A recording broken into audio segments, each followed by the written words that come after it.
Hello, good morning, good afternoon, good evening, wherever you are. Welcome today to our Nerd Alert, Narcolepsy Nerd Alert. I don't know which number this is. I'm trying to think. We've done this would be 13, I believe. This is our 13th Nerd Alert. Today, we're really excited to have a fantastic panel discussion about narrating narcolepsy with Henry Nichols and Claire Crisp. Hey, guys. Hello. We're just so excited today to bring all three of us authors together. I think we had this idea when we first started the Nerd Alert. It got on our list of broadcast ideas, and we're just so thrilled to finally have this great discussion. I'll go ahead and pull up the slides here, and Lauren, our program manager, can walk us through some of the housekeeping really quick. Oops, and I'm on the wrong slide. I think, whoops, that's probably not right.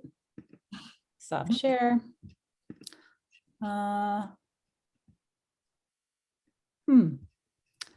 Well, it's not exactly, oh, maybe I'm doing something wrong. Probably. Try that again. Okay. And I'm on the last slide.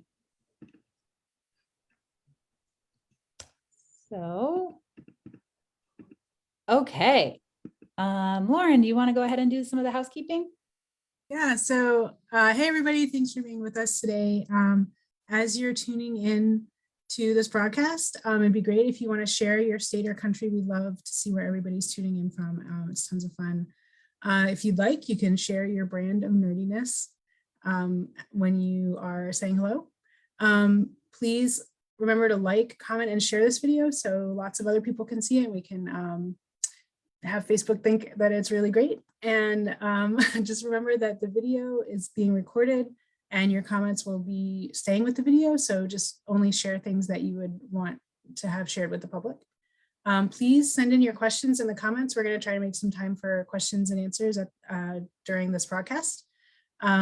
Also, please remember that our narcolepsy nerd alerts are for educational purposes.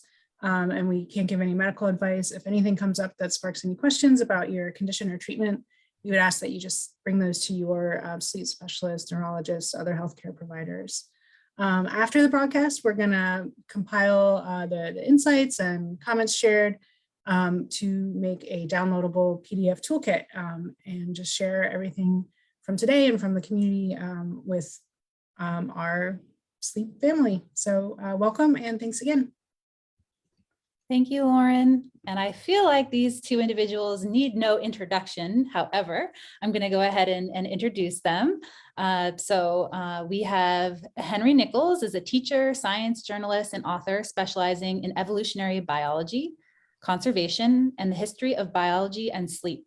He developed narcolepsy when he was 21, and his book, Sleepyhead, The Neuroscience of a Good Night's Rest, explores the neuroscience of sleep and the devastating impact sleep disorders have on physical and mental health.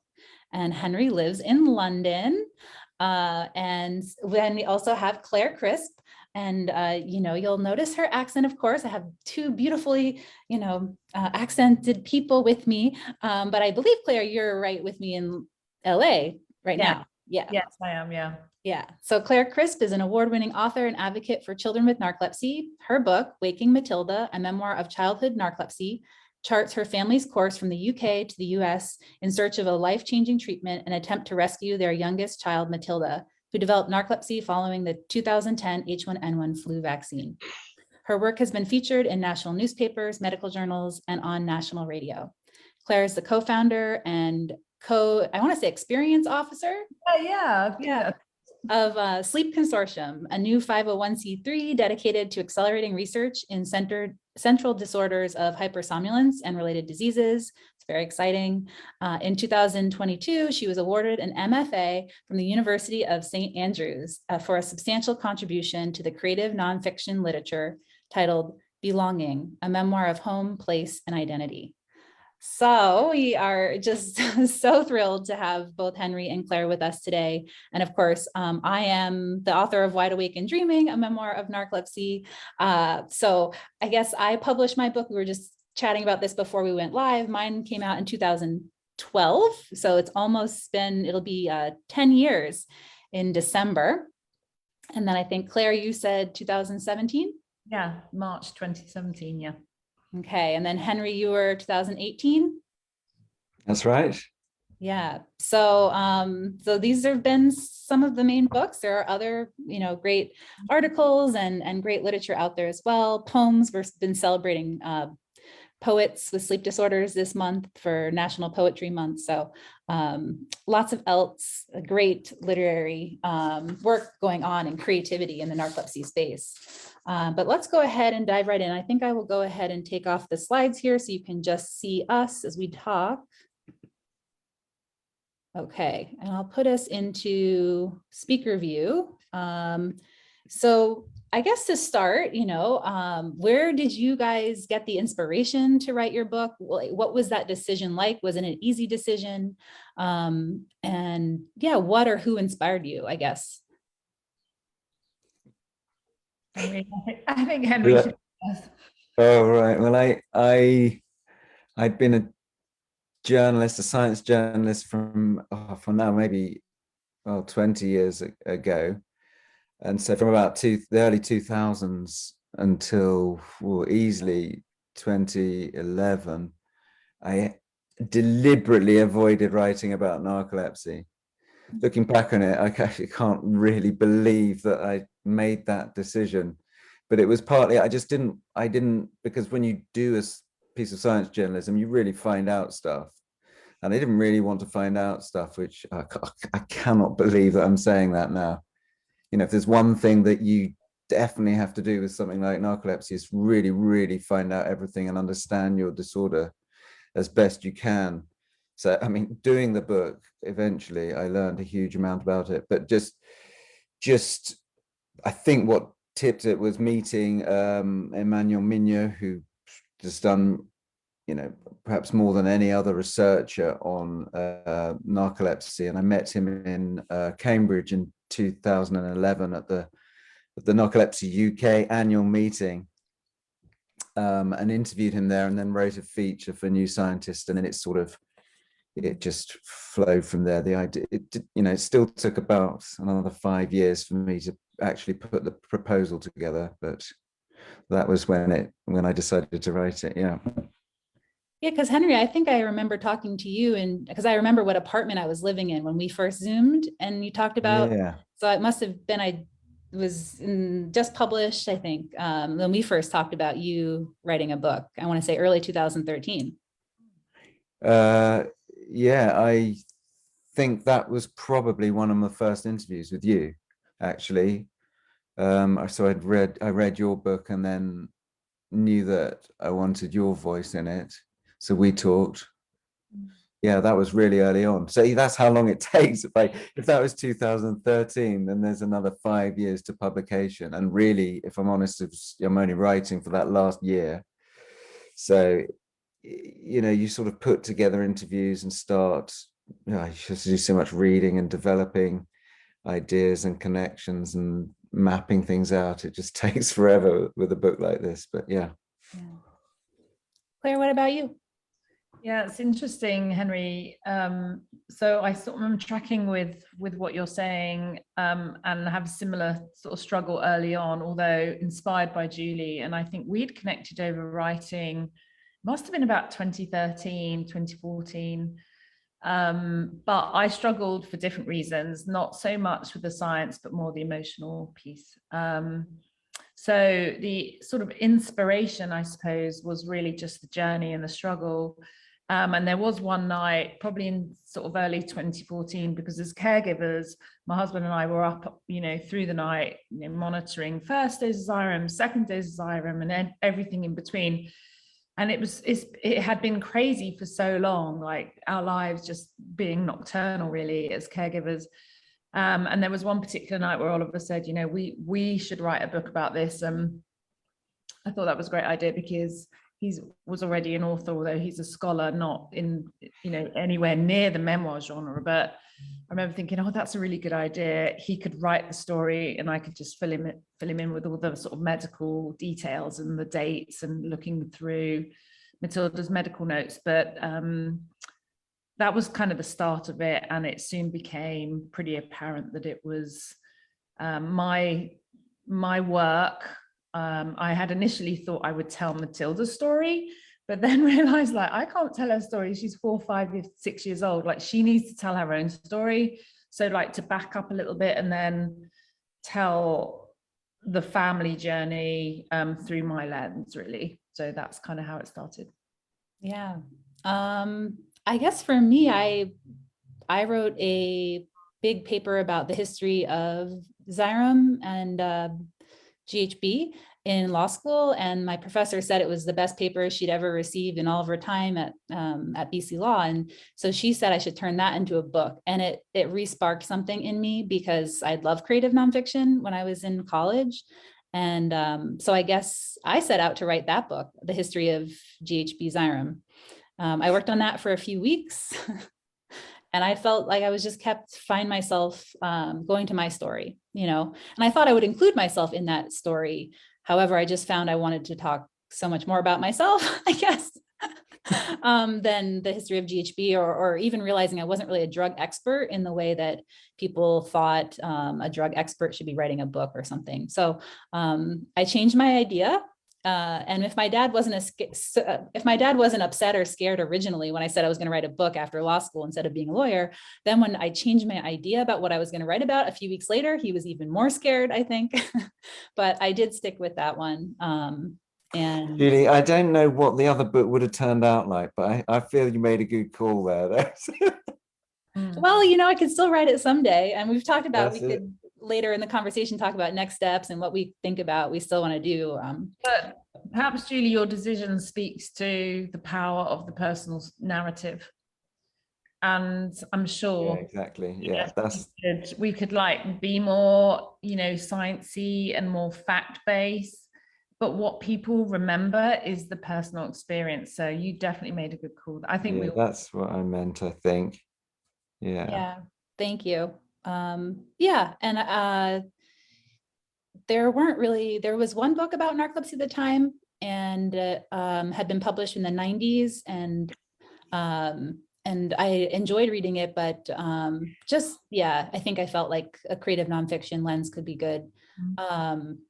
Or memoir style, although I don't really like medical memoirs. So I really drew my inspiration from people like Dr. Oliver Sacks. And I was curious if you guys have like literary inspiration. Henry, I remember reading about yours in the end of the further reading, but can you guys just describe a little bit more about where you drew from? I mean, the book that I mentioned at the end is a book I would never have picked up in a bookshop, but I bought it on, you know, electronic device. And I wouldn't have picked it up because it turns out to be 1,000 pages. But it should not put you off. It's called Far from the Tree by Andrew Solomon. He's a writer and writes a lot of sorts of psychology, but in New York based. He's a really great writer, amazing writer. And his book is really about this thing of what happens when you have children who are not quite what you expected and they're different from you, or when you're a child and your parents are actually quite different from you. So there's this metaphor being far from the tree. So it's about being otherness quite a lot, and then each chapter is a different he meets different people, and a lot of the in there is disability. So there's a chapter on deafness, what's it like being a hearing child growing up to deaf parents, or vice versa.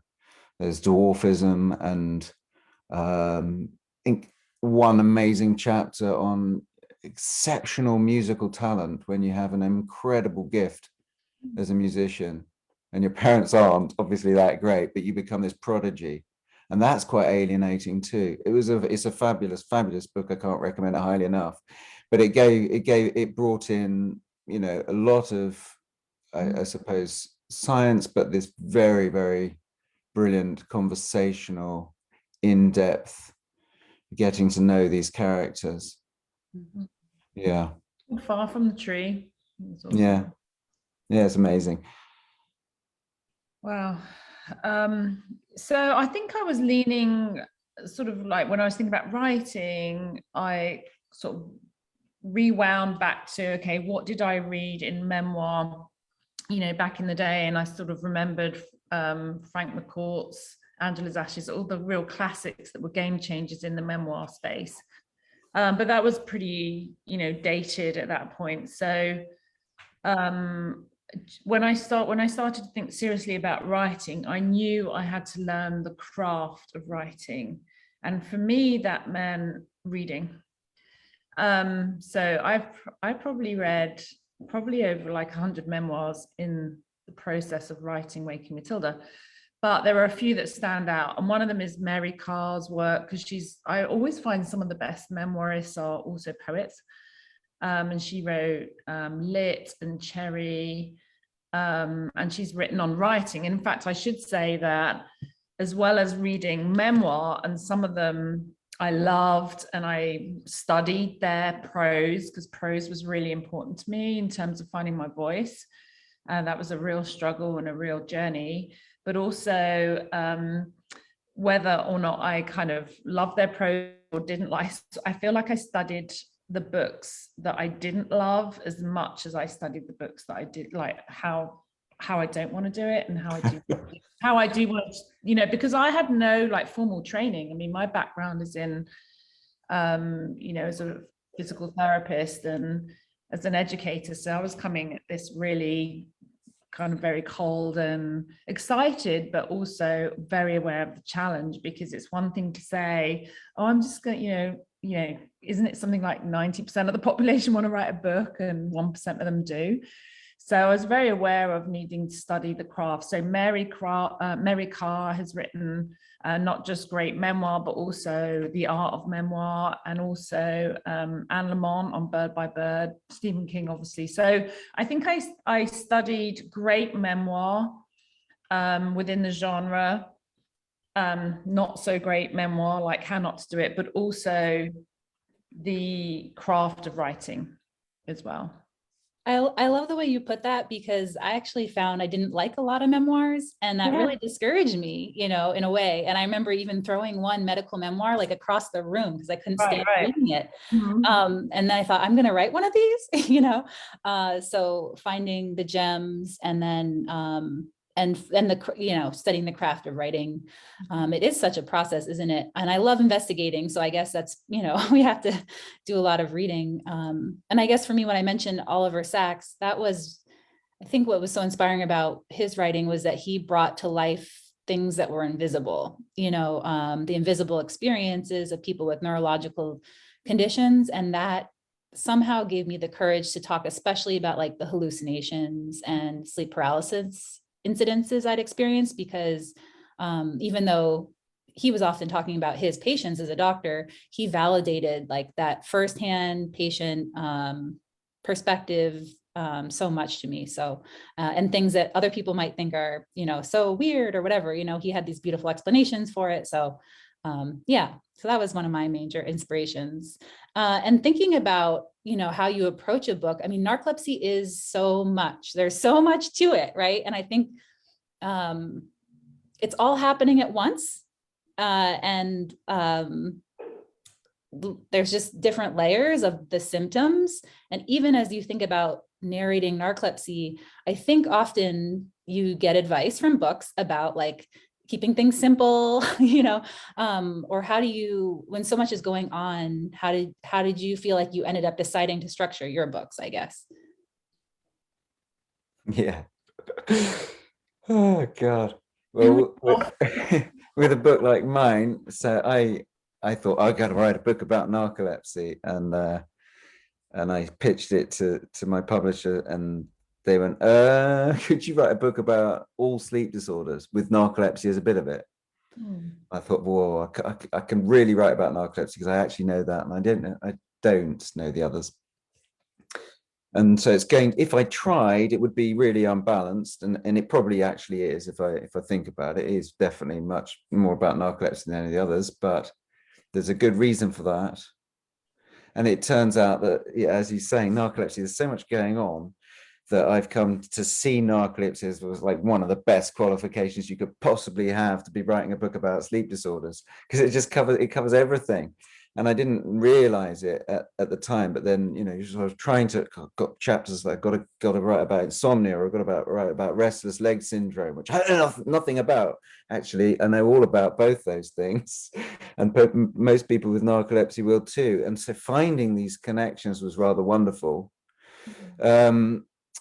The structure then, actually, the structure of this book is relatively straightforward in that I could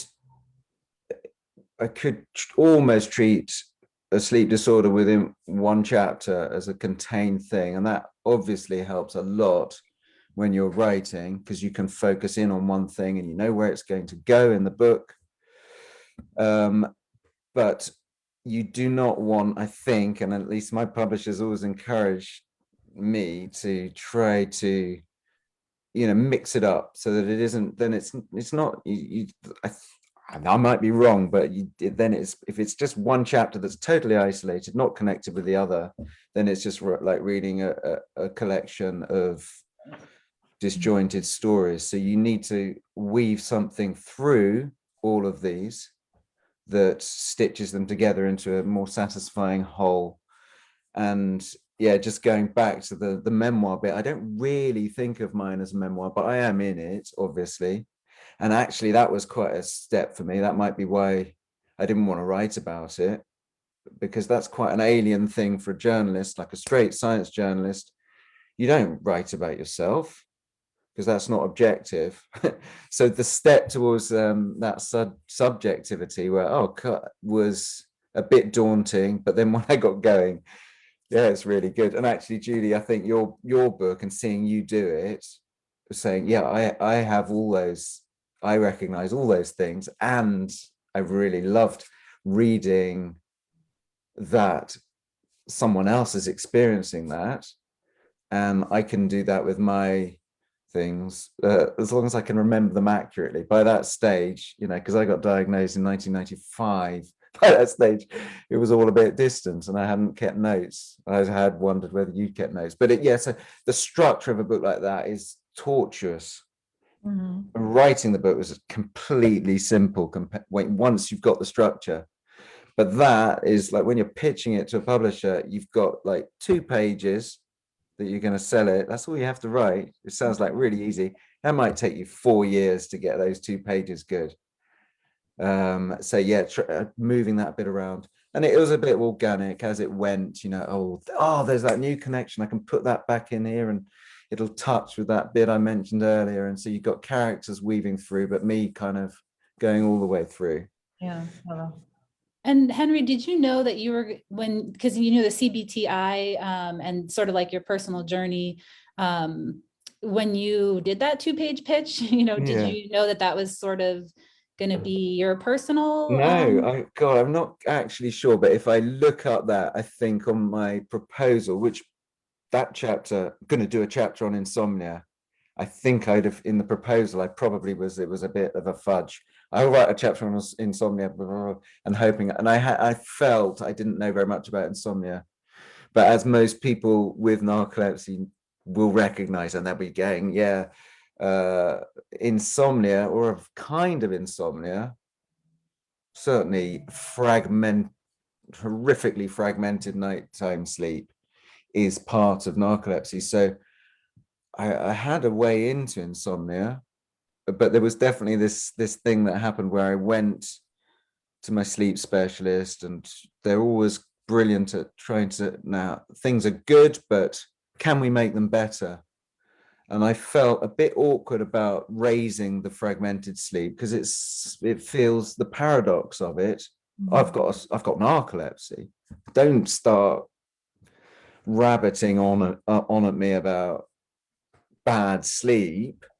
It seems so silly. So I felt a bit embarrassed saying I don't sleep very well at night. And it made complete sense to them, of course. And he said, my specialist said, right, you should go on a course of CBT for insomnia. And I actually turned it down, because I thought, you know, well, the NHS is paying for this, some stupid logic about this is costing a lot and I don't really deserve it because I have narcolepsy, so I'm good at sleep, right? But in the end, the impetus that actually made me go on the course was, heck, I need to write a chapter on insomnia, and this will be brilliant. And so it was great material for the book, but my God, it was one of the best things that I did. I can't believe it. And how close was I to being an idiot and not going and getting all those clever tips about managing the daytime so that the nighttime's better. And then when the nighttime's better, hey, the daytime's better. So yeah, definitely really focusing on insomnia would be a big tip for me for people. That was, yeah. I'll have to look back. I don't think it was very well fleshed out in the proposal, but it became a good chapter. I like that chapter. Yeah. I know for me, running the marathon, I knew at that point I was writing a book. And so it was kind of a strange thing to know, if I don't finish the marathon, I'm going to have to come up with a different ending. So I was going to go with the end of law school as the ending, but it did put an extra pressure on running that marathon just to finish. I didn't think that people would care too much about the time, but it was interesting to do that experience. And as I was writing about my marathon journey, I knew it would probably be part of the book. So it was kind of a different way of thinking, whereas the beginning part of my journey with narcolepsy, I didn't want to be part of my life. I never thought I was going to write a book about it. I was like, get this narcolepsy out of my life, so it's a different experience, those two. And people have said that those sections of my book read differently. And I kind of wonder if that's why, whereas like trying to recapture a time of my life that wasn't important to me, at the time, didn't feel significant to something that, okay, all right, I'm writing about this for a book. But Claire, what was your experience like?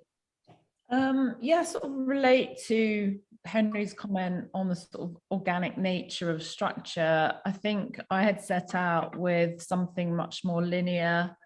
Like I was very dependent on medical notes, and my memory is a bit terrible, which is a really interesting topic for memoir, because how much are we dependent on our memories, and therefore how much truth do we kind of weave into the narrative? But I had certainly set out with this sort of very linear, like, we start in 2010 or 2009 when Mathilda's healthy, and then we do, the H1N1 vaccine, and then everything goes south.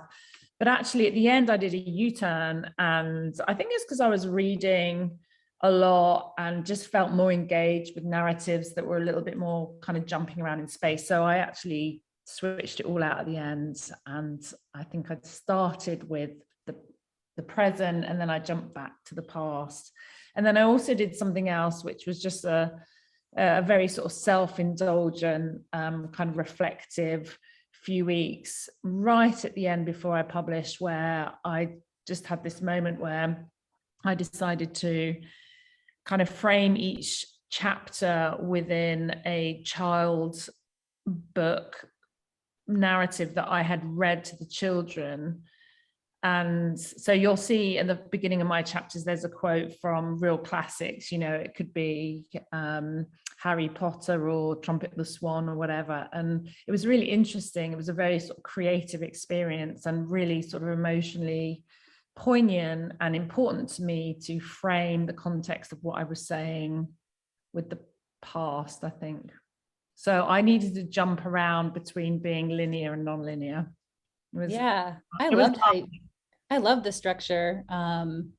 I just love that you started with the really intense moment and then sort of back up to Mathilda's birth and, and getting to know your family. So yeah, I thought that was a really powerful structure. And the ending too, you kind of jumped around with time at the end. I did. And interestingly, actually a week ago, because I know, Julie, we were talking beforehand about some of our favorite scenes and, what's been hard about the process, what's been kind of more delightful and rewarding. I actually took Mathilda to I was just kind of surprised really a week ago where she's like, did you really write about this place? I took her to the Huntington Gardens where there is the dream I had.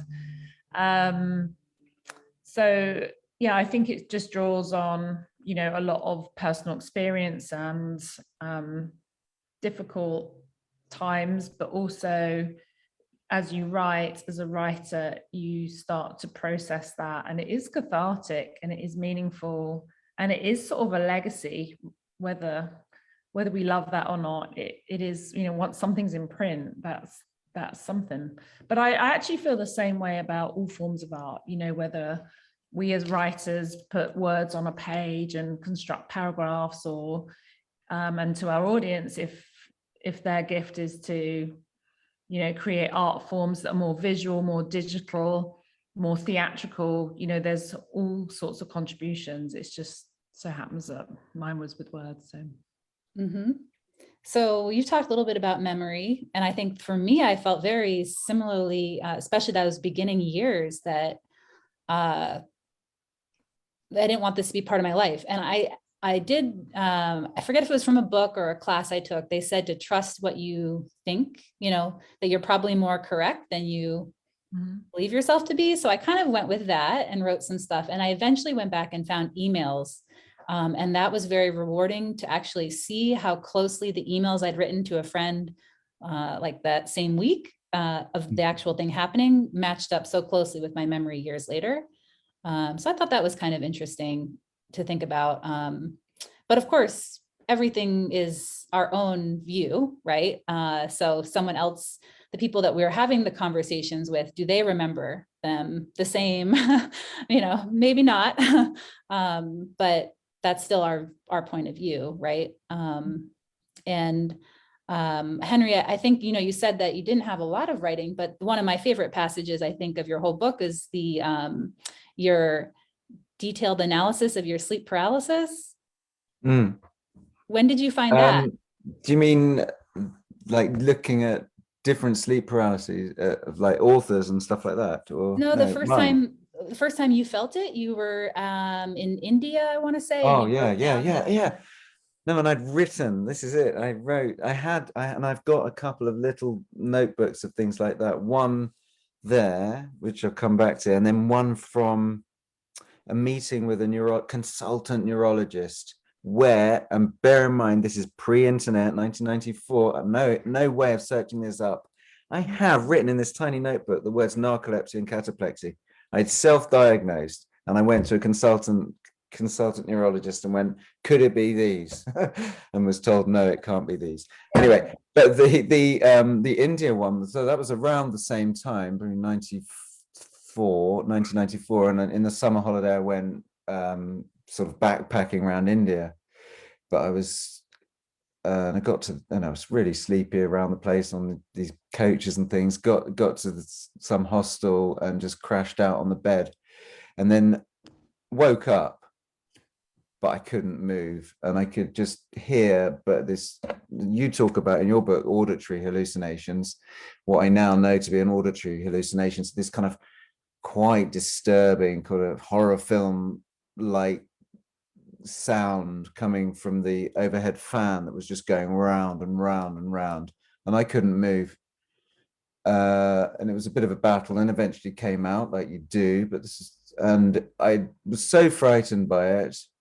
And I was only 21 at the time. So in that phase, that rather lovely phase of youth where you keep a diary and you write profound things in it.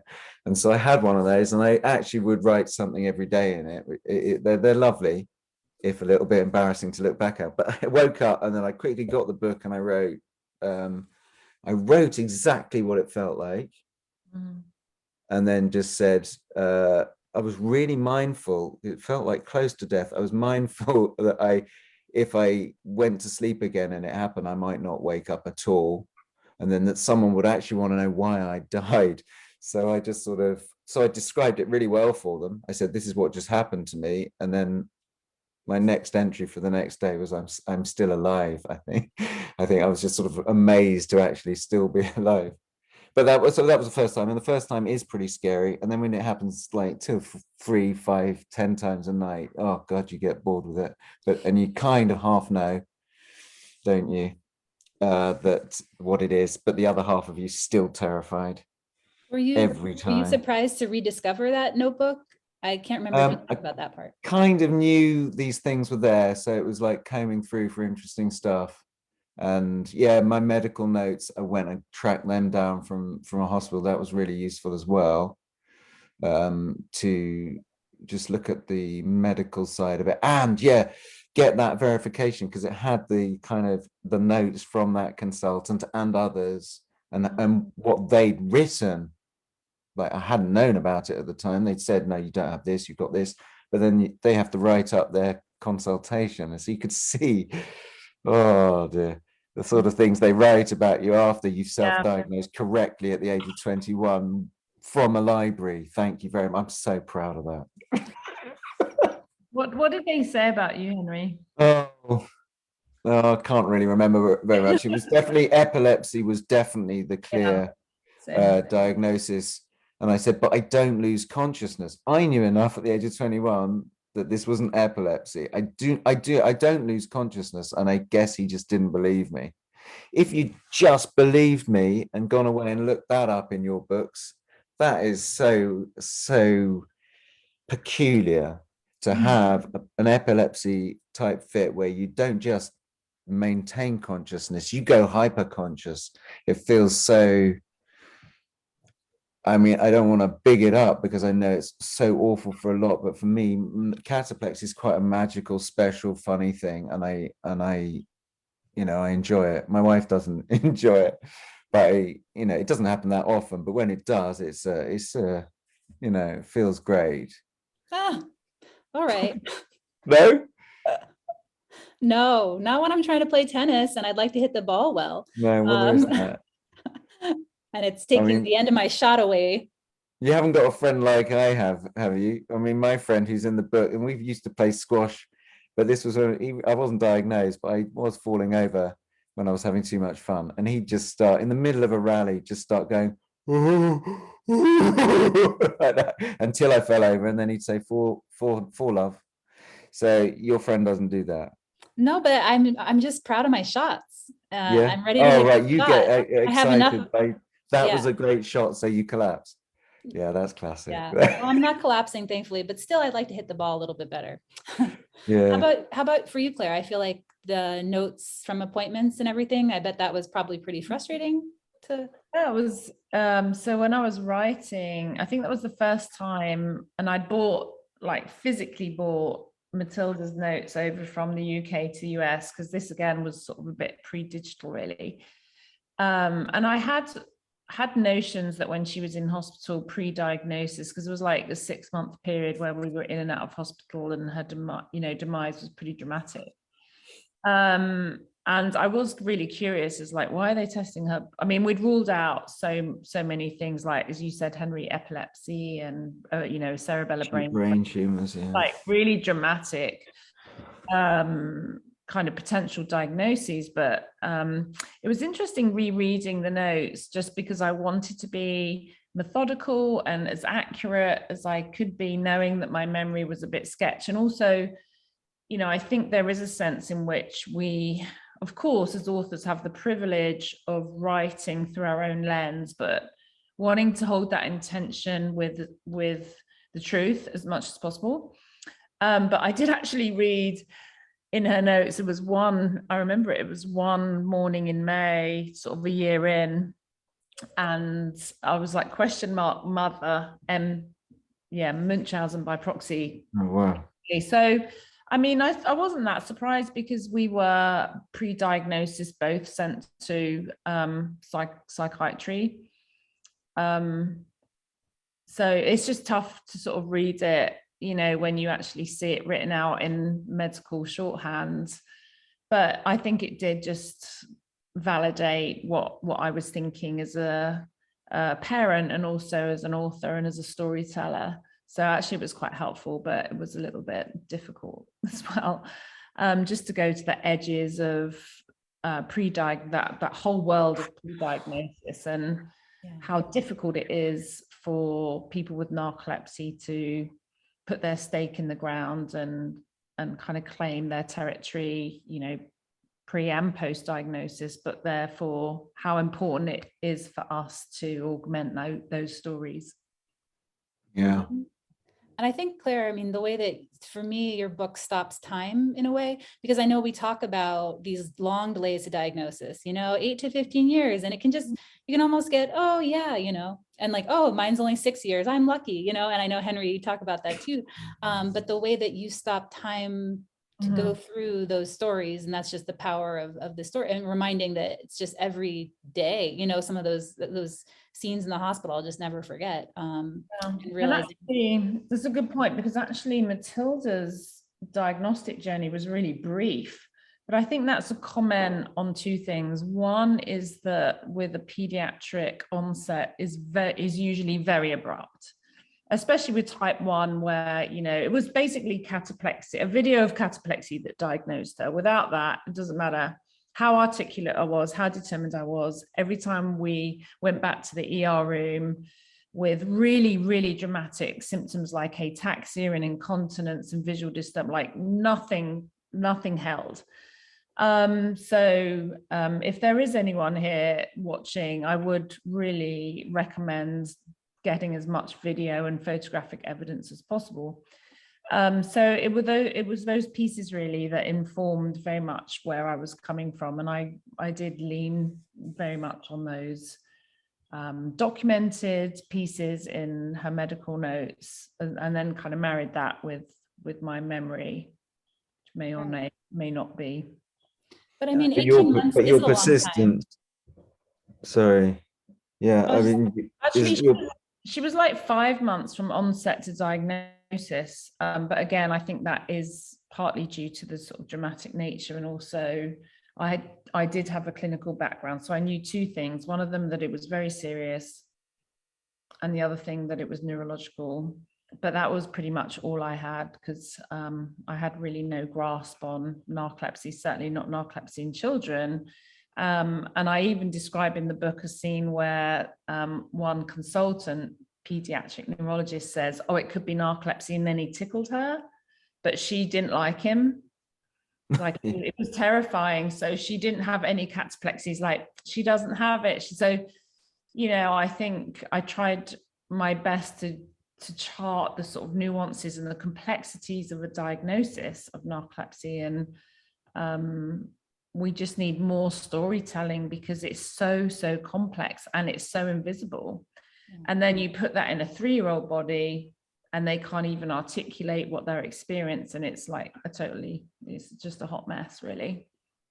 I feel like, but your persistence as well, Claire, and just because a lot of people, that slightly terrifies me about it, is against so many obstacles, or people telling you to, okay, just give you a little gentle pat, tell you to go and sniff some lavender or things. I mean, most people will try twice, 3 times, 5 times. But as I've spoken to so many people who, and the delay is because they just got beaten and nobody quite listened. So you have to have that person like you were for Mathilda, and be that advocate and be dogged and persistent, which is not how it should be, but it is the case, I think, still. But I think all the narratives, and thank you, Henry, for saying that, but I think, we need as many narratives that feed into that journey between onset and diagnosis as possible, because it is so complex and so varied. I mean, Mathilda's story definitely was, probably fairly classic for a pediatric story, but how classic is that for a 3-year-old? Still not really. But we need all those narratives and perspectives to really support people that are where you were, Julie, in your 20s, and Henry at 21. So I think it's layering up on those different perspectives and putting it in print or expressing it other ways artistically that really gives power and voice to those that remain undiagnosed and are really struggling. all right, so I have a different question, because it's already, 45 minutes. We've been chatting. I still have lots of questions, and I'm sure we have questions from our viewers as well. Actually, Lauren, should we check in with you on questions? Sure. So we've got people tuned in from all over Europe and the US and Canada. It's so great to see everybody, and lots of wonderful questions coming in. I'll start with a quick one. So Marta in Switzerland was talking about how she was having trouble finding any books on narcolepsy in her language or her country, and that finding your books and learning English and ordering them on audio books was a real gift for her. And then Rachel was wondering, kind of as a follow-up to that, like, are there translations of the books or plans for translations? Oh, Not enough for me, but there we go. I've got, it is translated into some languages, mine. Italian and Japanese and Polish, I think. But yeah, no, not enough. Spanish, I've got Spanish. I have a friend that's been working on it in the Netherlands to translate into Dutch, and have talked to a few other people that are interested in translating. I just have never set aside financial resources to do, to hire someone to really do that. So, but if people have offered to try to do that, then I've been happy to take them up on it, but not yet into full, publication. And then Taylor is asking, hi Taylor, what aspects of narcolepsy were most challenging to convey in your books, and which parts did the descriptions come most naturally? That was going to be my next question to these authors. So that's a perfect question. I think for me, and it's probably worth just contextualizing this a little bit. I don't have narcolepsy, so I'm coming in as a caregiver, and when we rewind back to the narrative, Mathilda was very, very young, so it was that in itself was a challenge. But certainly, in answer to that question, it would be the nighttime, in terms of hypnagogic hallucinations and the kind of trauma, really, and watching a child that literally cannot sleep was traumatic, heartbreaking, and baffling. There was no sense in which, even with 15 years as a clinician, I had no grasp on what this looked like certainly for a child. So I think to sort of do due diligence to her experience, that was very challenging as an author. And she might have something to say about that. Maybe I didn't get that quite right, but that was definitely a challenge. I feel like the description that you had of that she described herself as breaking into pieces, I think. That line really, really hit me hard and felt like a powerful description. But yeah, it's really interesting to think, because I didn't have anyone, I wasn't living at home, I was living with roommates. And so I don't think anyone ever really fully experienced any of that with me. And it was just so different to see almost how hard it was to kind of understand even as a parent, with her being so young. And but I also felt that one of the things about your book that resonated so much was this, when you said how when you were in front of clinicians, you were saying, this is serious, something's wrong. And then that still, when you went home, you kind of felt like you somewhat reverted back to feeling like maybe she could just buck up, because you didn't know what else to say, and how you struggled with that. I thought that really reminded me of almost living with chronic condition in general, how we kind of there's this great quote, we spend 90% of our time, 75% of our time telling people this is real and serious, and then 25% of our time pretending it's not real to ourselves. Yeah, and I think it's human nature to rationalize and come up. I mean, I had 100 explanations of why she was behaving. See, I'm even going to that word now, right? I think, yeah, that's just human nature, and that's really what we want to achieve as advocates, and to raise awareness for people with narcolepsy, that this is extraordinary, and it's very complex, and it's very confusing, and very poorly understood. So that was definitely my mindset. How can we draw attention to the nuances that are so potentially damaging in people's perceptions of the condition, that we will lose so many people in terms of their diagnostic journey and access to treatment. So that was quite a burden, but one I was sort of quite happy to take on, really. How about you, Henry? Sorry, someone's calling. Yeah. What was the question again? Sorry, I've been put off by that. Were there things that you found challenging to write Oh about? yeah, well, not particularly. I guess the symptoms that are more surprising were obviously easier to write about. Cataplexy, oh my goodness, you know, there's a lot to say there. And the hypnagogic hallucinations, most people, Claire, you might have experienced one or two in your lifetime. I don't know, but if you haven't, yeah, that's going to be really hard. But if you have, yeah, I can really relate, I think, to how Mathilda would have been a bit. But I remember interviewing one woman who was describing her experience at the age of 7, and it was very similar to that. And I've gave me a real chance to think about how that might be for a child, quite different and really quite a lot, even more terrifying if that is possible. But I knew the terror as like how scary that would be. There is nothing more scary than a hypnagogic hallucination. So if you're having that when you're as young as that, it's really, yeah, quite scary. I think I'd have to say, in answer to the question, the thing I found hardest to write about is the sleep. the main symptom of narcolepsy, apparently, at least according to the doctors. And it's just because I was never really conscious when the sleep is coming, so it's all a bit boring. And so presenting sleep in an interesting way was quite hard, because it's a sort of absence of consciousness. So I ended up writing a lot about the kind of history of sleep and how we understand sleeping and dreaming there, with there's not a lot of my own personal experience I can bring in. I was just saying I wasn't there when I wasn't awake at that time. Yeah, so it was easier to write about the wakeful bits, the other symptoms. I think for me, writing about the symptoms, once I kind of embraced Oliver Sacks's writing, and the symptoms were fun to write about. I think I shied away from my personal life, like narrative, and added a sex scene late, in the process, because it was important to the narrative, because I was having cataplexy with sex.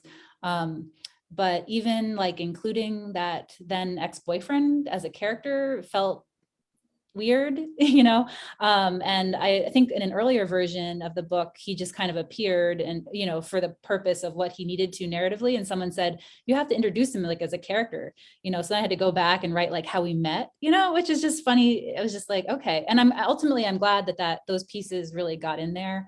I think an earlier version, there were certain people in my life that had just not been in there. So I tried to make sure that it was a little bit more clear, like my family structure and stuff like that. So the narcolepsy seemed a little bit easier than my personal life to talk about. Yeah. No, thank you for doing that bit, Julie. And I've forgotten his name now, or what you called him in the book. But we've talked about this before. Was he actually that? It was really useful for me to have a kind of baddie in the thing. I quite like that. But was he really like that? Well, so what do you think, that he was like bad? Well, yeah, I could, because I was on you're rooting for your side, and Yeah, I don't on your side already, right? He didn't treat you very well, from what I remember. I mean, it's like I read it right back at the beginning, and I haven't read it this week, that bit, but he was not sympathetic, didn't understand. He was telling you to pull your socks up, and you had this, basically, wasn't he? Yeah. At least the way you wrote it. I just felt like he didn't have a depth of talking about emotional stuff. And yeah. I've never felt clear about this myself. I think some people say, well, you don't share the same thing with that's a guy, he's a guy, versus more of an emotional ability to connect. Some people felt like I should expect that in a relationship. So, but what's funny about that is that it felt like, where do you draw the line too? Because I knew he started dating someone very quickly after we broke up, and he married her. And so I think there is another element to this story that I didn't feel like that was but some of my paranoia towards the end and started to check his Facebook and seeing who he's out with. I think ultimately that was not just because I was unbalanced because of my, trying to start new narcolepsy medications. I think I had a hunch of something. And so it's kind of interesting to see like where you end up leaving other people's stories and like my own, and how I might even make me, in my opinion, look like I was kind of getting paranoid and weird towards the end, but maybe not. But I didn't really explain it. So, but I guess maybe he comes off as a bad character. I guess. So I think what I meant was you didn't make him extra, but that's actually what he was like. So you didn't add a little bit more fiction there for the sake of drama.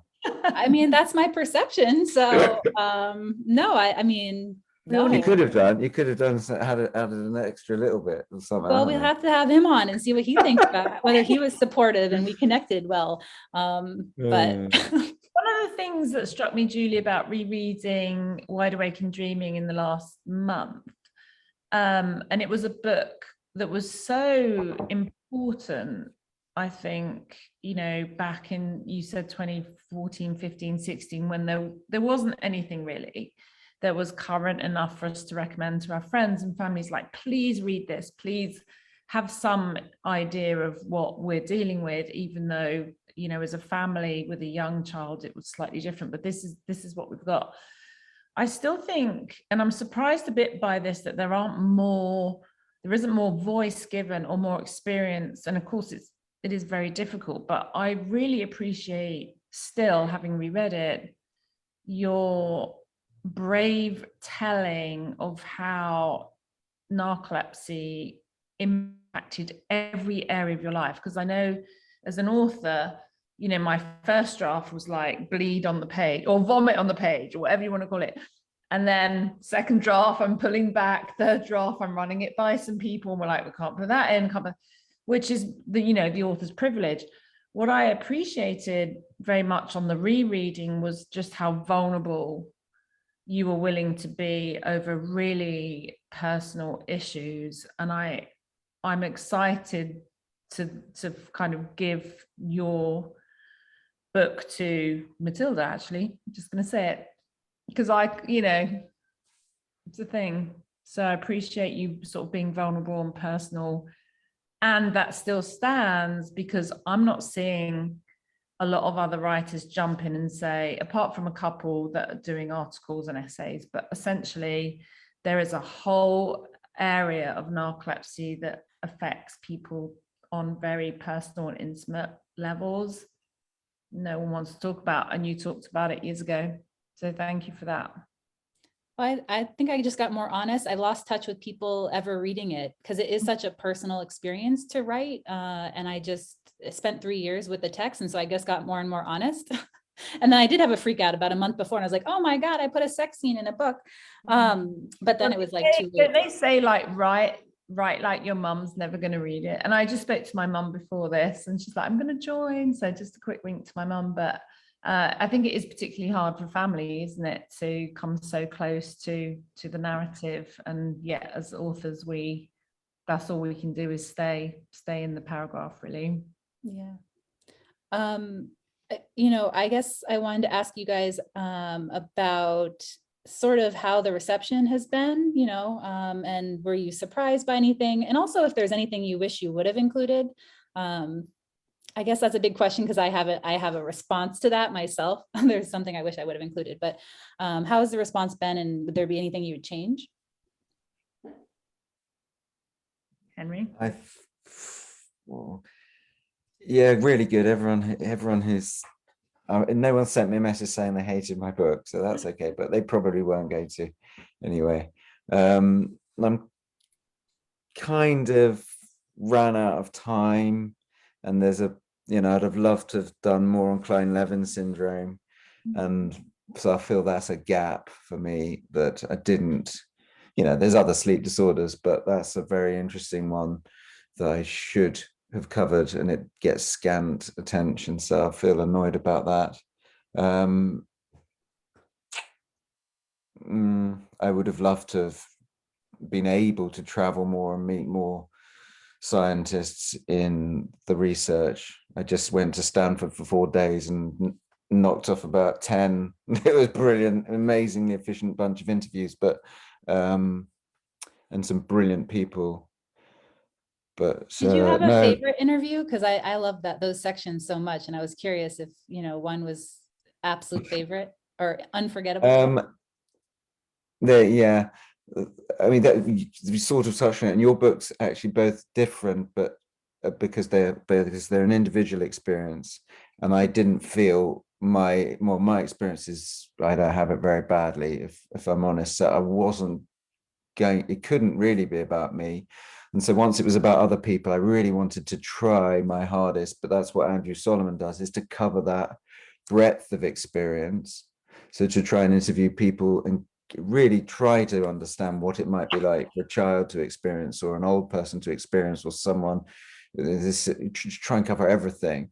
So I interviewed hundreds of people, and thank you to all of them. And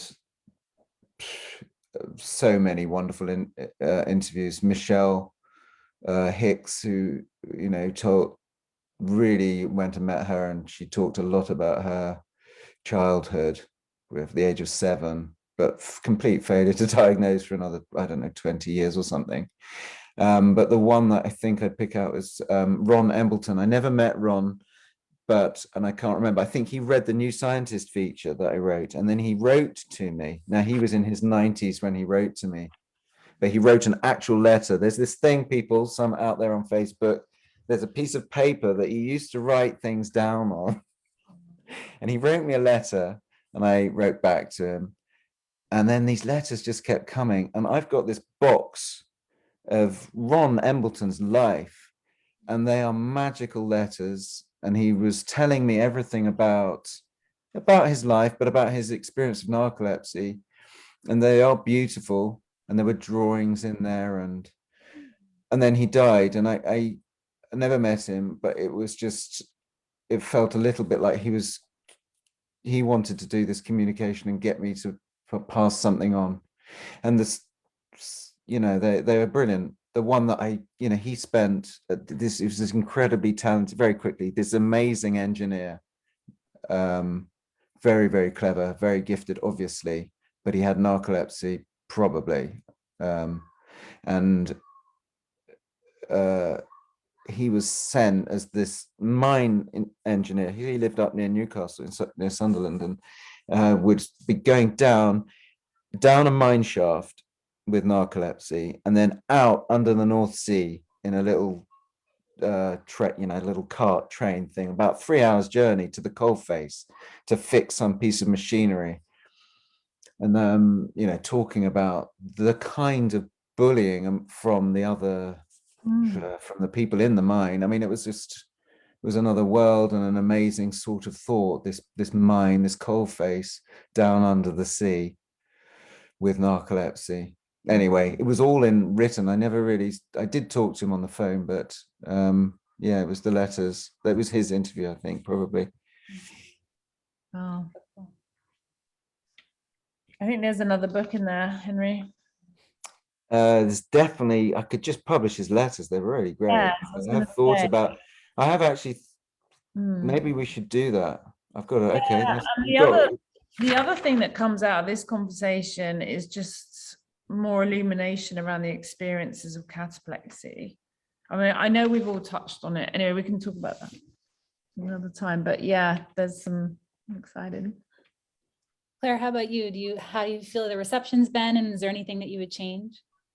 Yeah, I think people are really generous, honestly. I don't really like go onto Amazon, but perhaps twice a year one of my kids does, like, Mom, check this out. So that's really encouraging. But would I change anything? I don't know. I mean, kind of rereading, because I read you guys' 2 books again recently, and then I was like, wait a minute, maybe I should read mine. It was a little bit, I don't want to say like a dog returning to vomit, but I just feel like it's a great first attempt, and I'd write it so differently. But on the other hand, I'm not the same, we're not there, and it was very much a story of its time. There is one scene that I wrote that I didn't put in, and again, this is the author's privilege really to include or not include, but I was reflecting on this in the last couple of mornings while I was walking, Julie, and in anticipation of this meeting. But yeah, there was definitely moments where my headspace went to kind of sort of a fantasy, actually, when it was really horrible in the first 2 years, and I sort of had these weird daytime escapes where I would sit down and literally see myself walking away from my family. And it was really strange because I was just walking with nothing other than a water bottle for weeks and weeks and weeks in a desert somewhere. It was very odd, but it was a pleasant thought moment. And I did actually include it into, I think, the second draft, and it didn't make the cut. And I was reflecting on why I didn't put that in. And I think at the time of writing Waking Mathilda back in 2014 to 16, I felt a lot of shame around that. And because it sort of spoke to a mother that wanted to walk away, which I didn't really. I just felt I was absolutely desperate. But I wonder now, a few years down the road, whether I would include it, because it was just the truth and I don't feel the sort of same amount of shame. But at the time when I wrote Waking Mathilda, there is a chapter, I think it's chapter 6, if I remember rightly, on mother's guilt. So I was already like loaded up with guilt, and I felt like I couldn't add the shame, but maybe now I would, because I think it's all speaks to truth and humanity and vulnerability, and you know, we come out the other side, but it's really important to share that experience with others, I hope. So maybe I've got a regret about that, I'm not sure. Yeah, that's really interesting. I think for me, the vulnerable bits got in for the most part. Oh yeah. But I think the thing I've looked back on that was a miss for me is that one of my big messages has been the importance of social support, which I think is in there because I talk about going to the Narcolepsy Network conference and how impactful that was for me and also for my dad, of course. Mm-hmm. But I actually had a therapist the first 2 years. You know, I got a therapist before I was they thought it was depression before they figured out, you know, it was narcolepsy. And so I went to a therapist for 1 week and then found the word narcolepsy with cataplexy, but I forgot to cancel my appointment. So I just went back, you know, and I was like, oh, hey, well, it's not depression. I have narcolepsy with cataplexy. And I ended up telling her about it and really liking that. And then I kept her for the next 2 years. And she definitely walked through that journey with me. And she's such a huge part of my experience. Even in writing the book, she was the first person I told, after my professor had said, you should write a book. She was the first person I could say that out loud to, you know, because I just knew my dad was not going to like it. He was so important to me. And so not only did she help me process my narcolepsy experience, but she's a huge part of my book experience. And still to this day sends me, you know, book articles about Oliver Sacks. And so I really wish I would have included that, because I think there should be no shame in getting support from different places. And for me, part of that was therapy by accident, sort of, because of the depression pre-diagnosis. And so I wish I would have included that just sort of as another idea for people. And I don't think it was because of my feelings about stigma around therapy at the time, because I'd kind of like been in and out of therapy since I was 13. So I don't think it wasn't about stigma for me, because, hey, I put a sex scene in, I could put a therapist in, right? But I think it was a little bit of, I got tired and I got lazy. And so of course you look back later and go, maybe I shouldn't have gotten lazy on that one. And I should have weaved it in a little bit in a few places and made her a character. Well, there is a sense in which at the end of the project that's like 2, 3, 4 years long, you do need to like wrap it up. You know, and that's the difference between being a perfectionist and like, this isn't perfect, I'm never going to do it, or like, I just need to wrap this up, because, you know, so I resonate with you on that for sure. There's some, you know, it's not perfect by a long way, but it's something. So yeah. All right, so we are getting late here. I definitely want to make sure we get to time to talk about what's next for us, but also if you have any tips for people that are interested in sharing their story through writing. I think my biggest one I've already kind of mentioned, which is to actually trust your memory and trust your version of reality, because that is what you have, and not to second guess yourself. I think that would be one of my biggest tips. And I'll have to think. Maybe you guys will say some other good tips and it'll remind me of stuff. I think find, commit to the writing process sincerely, and in terms of like creating really good habits around writing, whether that's journaling or blogging. There's some great avenues and platforms like medium.com where you don't even need to have your own website and you can kind of just like push the publish button. That always feels really good. So to be committed to it, and in that process be okay with like developing your voice, and then be open to, because one of the things we haven't talked about is the Henry's more robust route of traditional publication and our more alternative route of self-publication, and what those differences look like. So there's so many opportunities for people. I would just say, if you're committed to it, do it. Yeah, because I'm old-ish, I have a feeling that, I mean, books is great, and if you want to write, then yeah, definitely the thing of journaling or just keeping a diary, writing. But obviously most people are going to be doing that through some kind of blog or something. That would be great, amazing.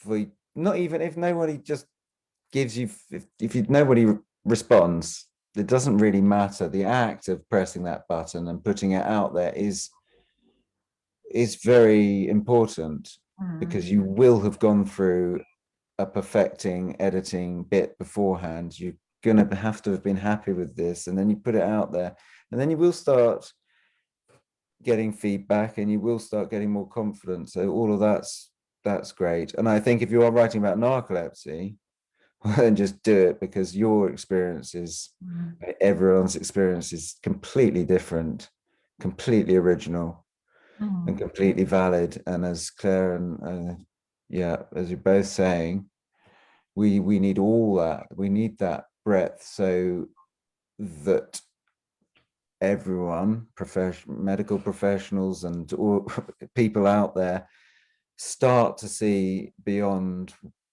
a straightforward kind of stereotype, a simple one-dimensional stereotype of narcolepsy. It's quite a lot of different things. It's like an infinite number of different things. Yeah, but I thinking about just where I started, books may not be it. If you're like, then we need more creative kind of publishing, using all the incredible tools that are out there, clever ways to get the message out that I'm now too old to learn. Like TikTok? That would be the next opportunity, I think, is, I mean, I was thinking about blogging, obviously, but that's quite old and conventional. But then, I don't know, someone needs to go out and make a whole TikTok thing, don't they? I think it's you, Henry. Come on. Me? Oh, yeah, right. You're not too old. You're younger than me. Come on. We've got this. No, I'm excited from this conversation. I think, I wasn't expecting to sort of get ideas about another project, but no, I had one too. So we could think about their personal storytelling and send us some emails and some comments, and we'll see what we can do. I don't know. Yeah, I think that one of the things I would mention too is if people feel, afraid to share their full name or something, I think, we've always said with Rising Voices that you can just do it with your first name or with a different name. And I think you could probably do something similar with Medium. For me, it was when I put my first blog post out was the first time I said, hi, I'm Julie Flygare. I have narcolepsy on the internet. And that did feel like a big moment.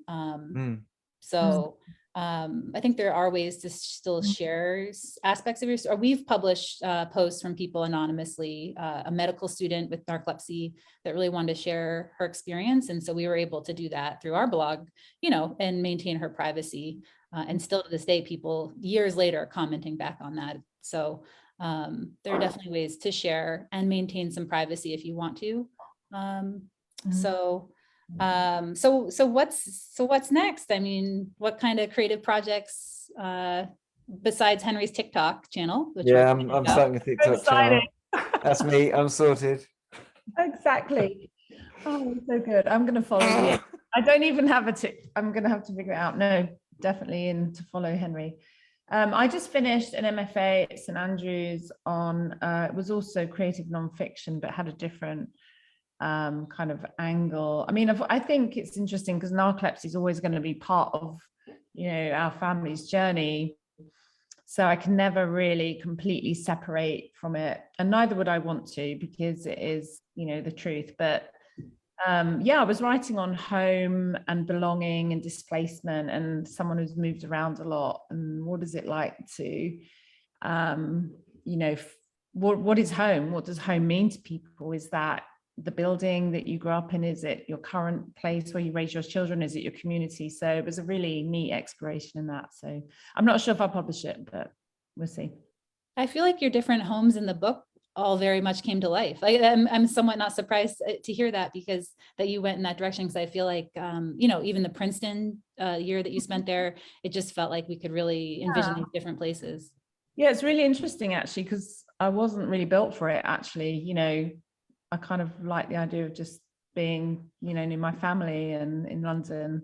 So it's been quite a journey. And then that was amplified by moving from Bristol in 2011 to California. It was really important because we obviously were seeking out treatment and expert care from Stanford. But so yeah, even my current writing, I think, is a reflection on how those experiences have informed me now as a person, and hopefully relating to people that feel similarly displaced, but also seeking to figure out identity within a broader context of community. So it's been good. Henry, any other projects besides TikTok? No, not really. I mean, I've got things I might write one day. And I learned to teach a few years ago, so I'm still, you know, and that's an ongoing project that will never stop, trying to get better at that.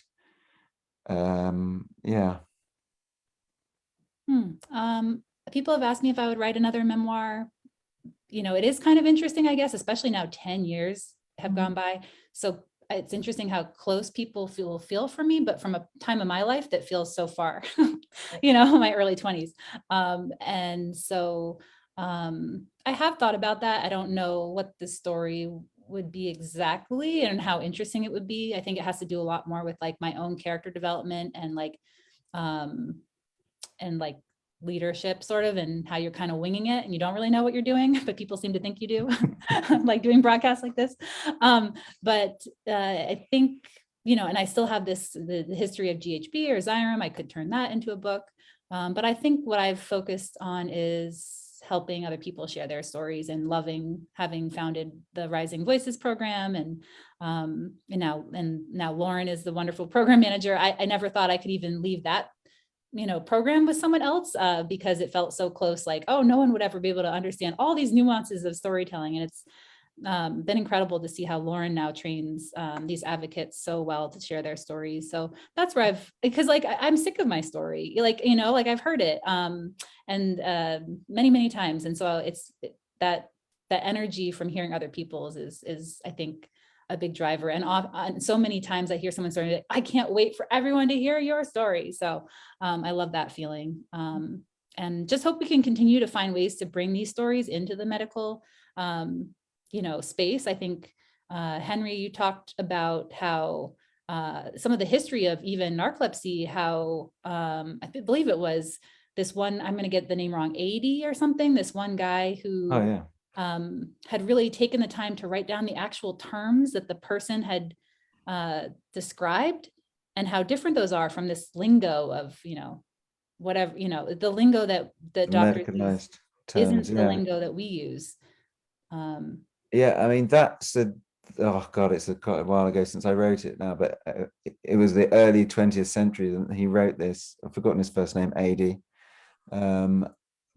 But it's a book level treatment of narcolepsy, and he nailed this decades before anyone had really, and his description of it is just bang on. It's incredible.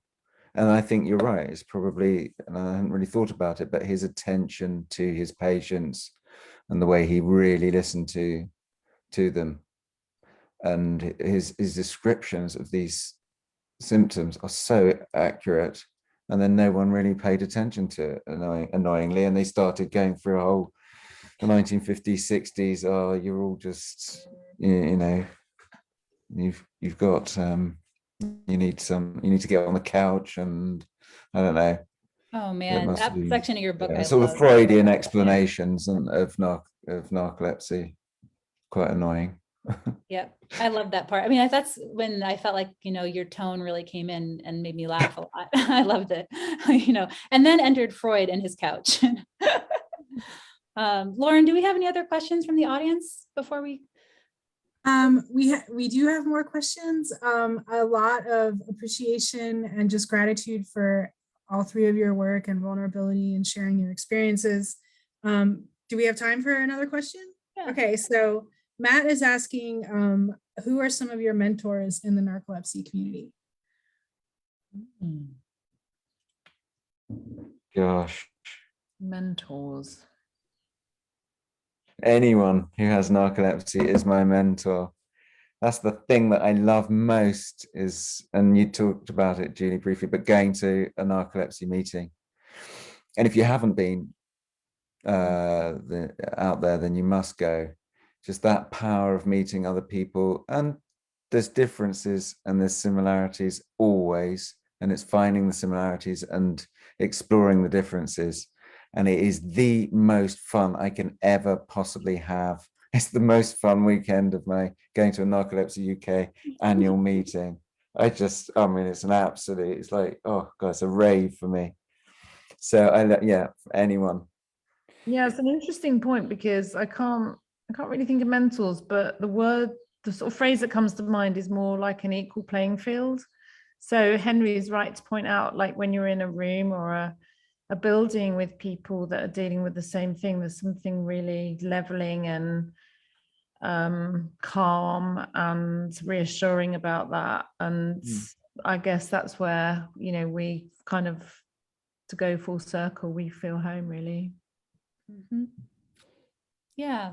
I think, you know, I think it's just to the experience. You know, I remember meeting a few people with narcolepsy that just really inspired me. I think Molly Einen, you know, was one of them, someone I looked up to. And, you know, I don't know if that's a mentor. I think of mentor as more professional term for me.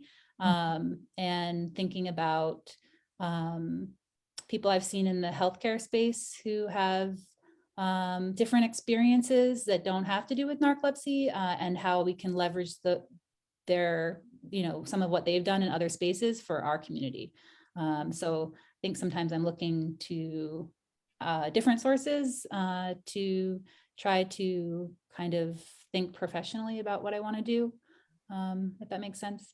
But great question. I wonder if that's Matt Horsnell. So if it is, then, you know, Well, that was Matt. Yeah, my mentor will be Matt. O'Neill, actually. It was Matt. It was Matt. Yeah, Matt, you did come to mind, but I just left you. I knew it was you. I'm not falling for that.